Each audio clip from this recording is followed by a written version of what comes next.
What is everybody? Daniel Rock 08 back in our video. 1997 year in review continues with WCW Road Wild. No longer called Hog Wild because they thought of a potential trademark issues with Harley Davidson. But it's Road Wild. What's Road Wild? Well, Road Wild was, the Sturgis motorcycle rally show that they like to host in front of 6,000 bikers that paid absolutely no money whatsoever. It was a weird kind of atmosphere, when the crowd, when the wrestlers got their momentum going, the crowd revved their engines, which is actually a pretty interesting thing, which is actually pretty cool. It's really cool. But why is this a show? Why build a show around such a stupid thing where you have these nasty bikers who are drunk out of their minds, who are ugly as sin, and pay absolutely no money whatsoever? Well, because Eric Bischoff has a thing for Harley Davidson motorcycles. Whatever. We have a lot to talk about before the show, even though. So here we go. Before Road Wild, we have a new WCW World Heavyweight Champion. That's right. Lex Luger, as I said, defeated Hulk Hogan in Auburn Hills, Michigan, not Ann Arbor, Michigan. Auburn Hills. So he beats Hollywood Hogan on Nitro, the 100th episode of Nitro, and now has to face him again at Road Wild. There is no NWO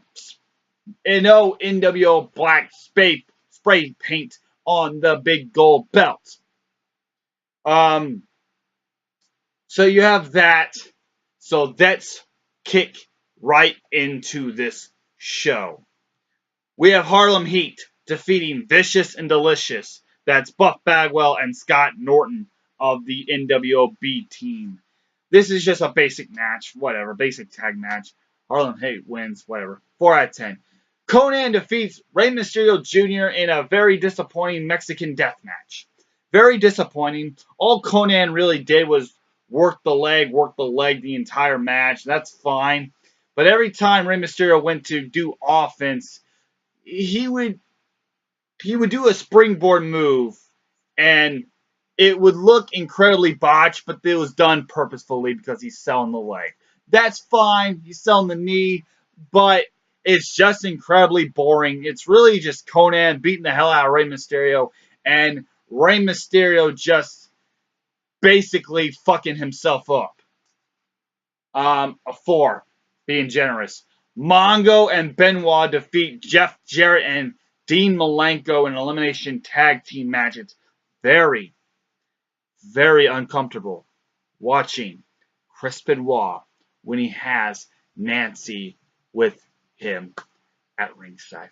Very uncomfortable, especially when you know what happened 10 years ago. Anyways, this is an okay match. It's very interesting because Jeff Jarrett done stole Deborah away from Mongo.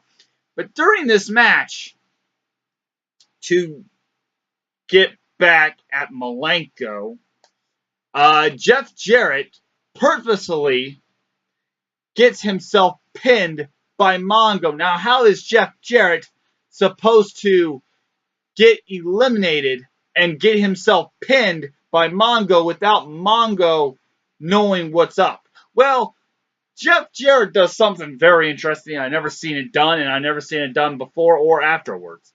Jeff Jarrett goes right into Mongo, and he takes a backdrop, and then he grabs Mongo so that Mongo's on top of him for the pin, but he purposefully keeps himself down and doesn't kick out. So he goes up to Mongo and cinches in on his own pin. I can't describe it any better than that. It's poorly donely scripted right there. You need to watch it for yourself. He done pinned himself. Anyways, Malenko then gets his ass kicked, and Mongo pins him after 2 tombstone pile drivers. Mongo should not be doing the tombstone pile driver. A 5 out of 10. Alex Wright defeats Chris Jericho to retain the Cruiserweight Championship. And you're wondering, how did Alex Wright get the Cruiserweight title? Well, he won it on Nitro.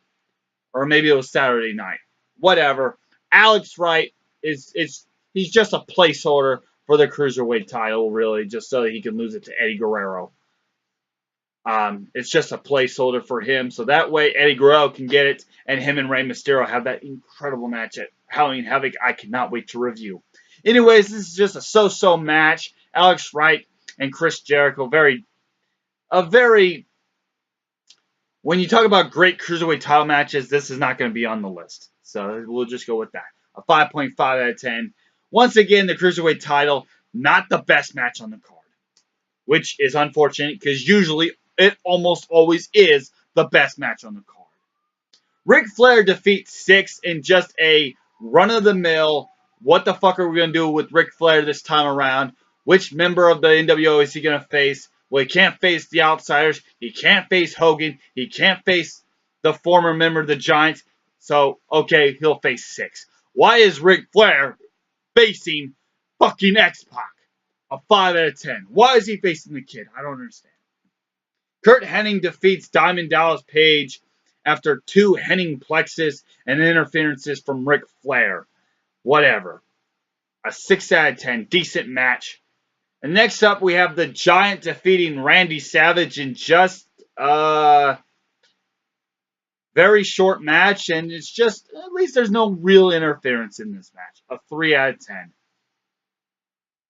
The Giant defeats Randy Savage there. Next up, we have the Steiner brothers, Scott and Rick Steiner, defeating via disqualification, of course, on Scott Hall and Kevin Nash, the Outsiders Tag Team Championships.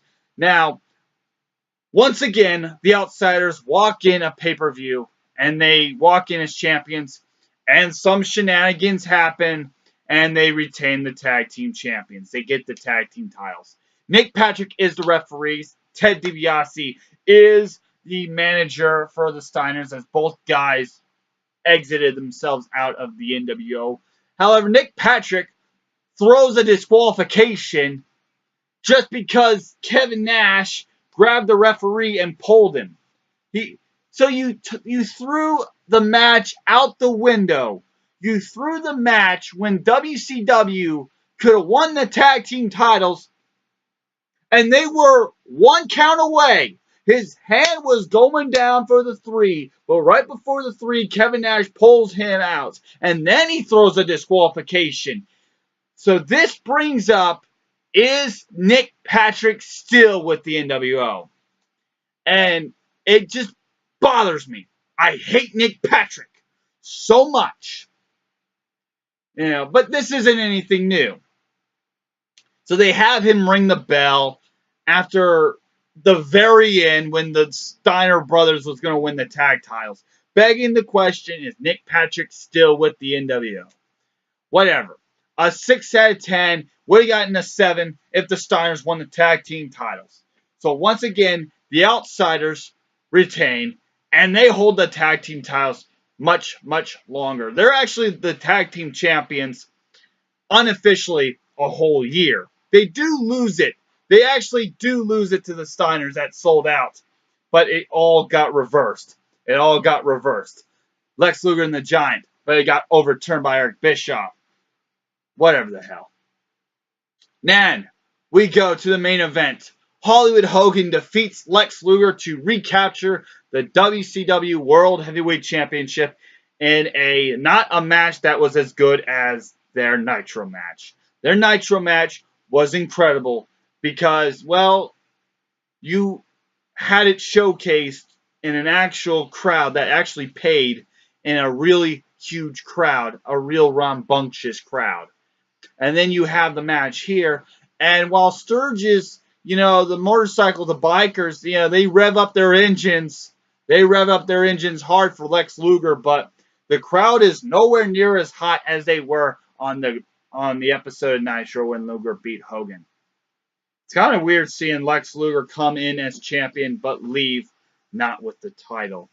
After many, many more interferences, here comes Kevin Nash, here comes Six, in comes Buff Bagwell and Scott Norton. Out comes Sting. It's obviously not Sting, just like Bash at the Beach where it was Kevin Nash. This time it's Scott Hall, and so obvious it's fucking Scott Hall as Sting. So Sting, Scott Hall, hits Lex Luger in the back with a baseball bat. Leg drop of doom, and Hulk Hogan is the WCW World Heavyweight Champion. Once again, he is the champion. And then they spray paint the belt, as Dennis Rodman's apparently there too. And the commentators play off as Sting is Sting and not Scott Hall, when it was obvious Scott Hall. A 5.5 out of 10, fine match, but the match on Nitro was far better. This is a mediocre show in Sturgis where they made no money, all because Eric Bischoff likes motorcycles. A 4.8 out of 10, and I'll catch you next time when 1997 Year in Review continues with ECW's Hardcore Heaven. Goodbye.